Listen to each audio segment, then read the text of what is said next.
Assalamualaikum warahmatullahi wabarakatuh. Selamat datang di channel Nur Fadli Hermawan. Hari ini kita akan menjelajahi perjalanan hidup dan misi dari seorang tokoh yang sangat penting dalam sejarah umat manusia, terutama dalam sejarah Islam, yaitu Nabi Muhammad SAW. Mari kita telusuri perjalanan beliau dari kelahiran hingga dakwah beliau yang menyebar ke seluruh jazirah Arab.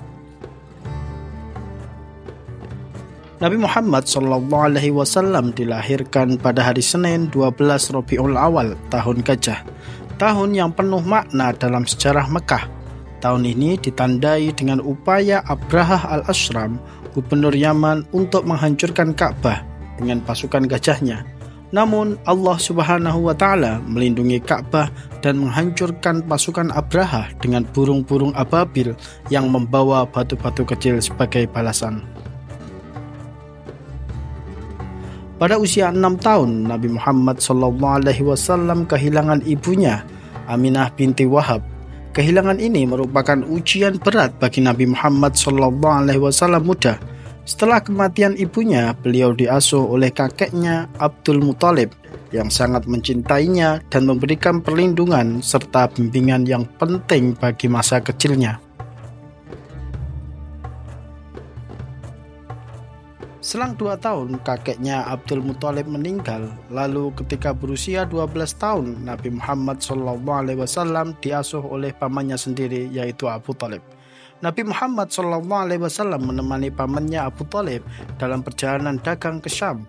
Perjalanan ini memberikan beliau wawasan berharga tentang perdagangan dan hubungan internasional, serta memperkenalkan beliau pada beragam budaya dan masyarakat di luar Mekah.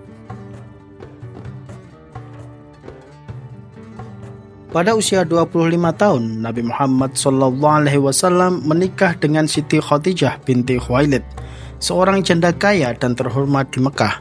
Pernikahan ini adalah salah satu fondasi utama dalam kehidupan Nabi Muhammad SAW. Khadijah tidak hanya menjadi istri yang penuh kasih, tetapi juga mitra dalam misi dakwahnya dan seorang pendukung setia yang memberikan dorongan moral dan materi. Menjelang usia 40 tahun, Nabi Muhammad SAW rutin mengasihkan diri di Gua Hira yang terletak di Jabal Nur. Di sini beliau menghabiskan waktu untuk beribadah dan merenungkan penciptaan Allah. Pada tanggal 17 Ramadan 611 Masehi, Malaikat Jibril datang membawa wahyu pertama, yaitu surah Al-Alaq ayat 1-5, menandai pelantikan beliau sebagai Nabi akhir zaman. Setelah wahyu pertama turun, terdapat jeda waktu selama sekitar 2 tahun. Pada akhirnya wahyu kedua turun berupa surah Al-Mudaththir ayat 1-7. Wahyu ini memerintahkan Nabi Muhammad SAW untuk mulai menyebarluaskan pesan Islam dan memulai dakwah secara terbuka.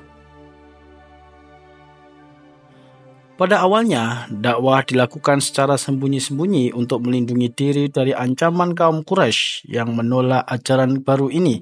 Nabi Muhammad SAW mengajak orang-orang terdekat seperti Khadijah, Ali bin Abi Thalib, sepupu dan menantu beliau, Zaid bin Harisah, bekas budak yang beliau bebaskan, serta Abu Bakar As-Siddiq, teman dekat dan salah satu pengikut awal Islam.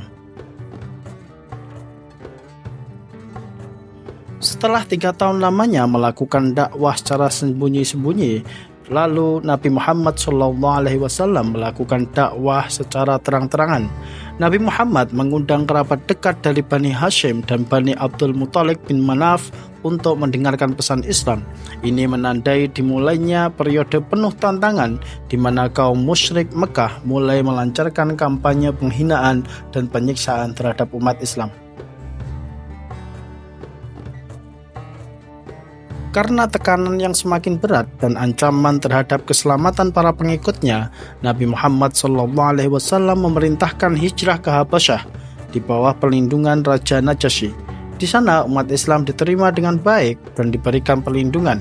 Selain itu, Nabi juga mengirimkan utusan ke Taif untuk mencari dukungan baru, meskipun di sana beliau menghadapi penolakan dan bahkan diperlakukan kasar.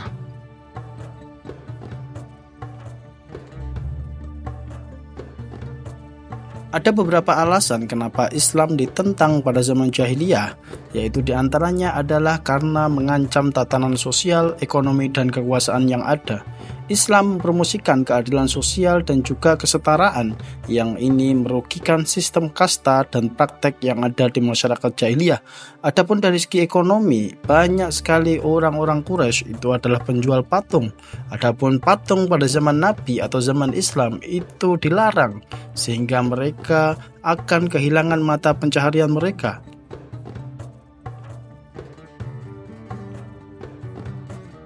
Dan juga penolakan terhadap penyembahan berhala dan perubahan dalam tradisi juga dianggap sebagai ancaman terhadap identitas budaya dan agama mereka.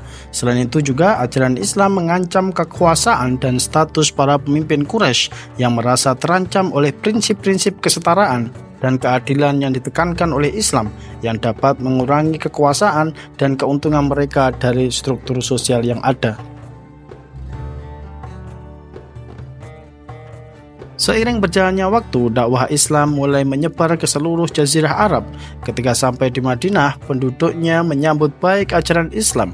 Madinah kemudian menjadi pusat baru bagi umat Muslim dan tempat di mana komunitas Islam berkembang pesat, membangun masyarakat yang berdasarkan prinsip Islam dan keadilan.